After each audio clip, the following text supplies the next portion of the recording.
আরে একটা একটা প্রোফাইল পিক আপলোড করলে, একটা একটা ছবি আপলোড করলে আমার পিকে, জানো বাবা, আমার পিকে লাইক কত পড়তো?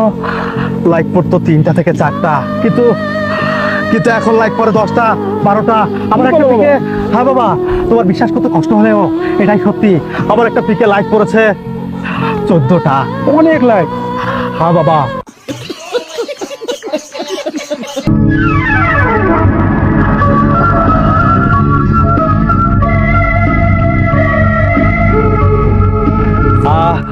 আব্বাজান, আপনি এখানে কি করেন? প্রচুর গরম পড়ছে বাবা, একটু বাতাস করতেছি। আব্বাজান, একটা তো খুশির সংবাদ আছে। কি খুশি সংবাদ বাবা? আমি তো ফেসবুকে কন্টেন্ট মনিটাইজেশন পেয়েছি। কন্টেন্ট মনিটাইজেশন পাইছো?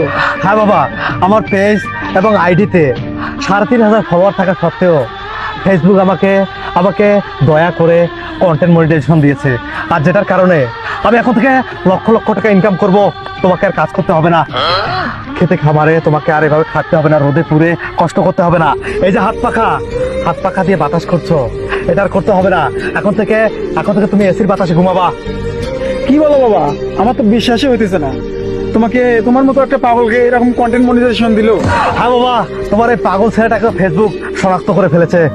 আরে হ্যাঁ হ্যাঁ, ফেসবুক আবার চাকরি হয়েছে। ফেসবুকে আমার মতো একটা ছাত্রী ছেলে কন্টেন্ট মনিটাইজেশন পাবে, এটা এটা আমার জন্য স্বপ্নের ব্যাপার ছিল, কিন্তু কিন্তু সেটা সম্ভব হয়েছে। আমার খুব গর্ব হয়। আরে এই ফেসবুক কন্টেন্ট মনিটাইজেশনের জন্য আমি কি করিনি।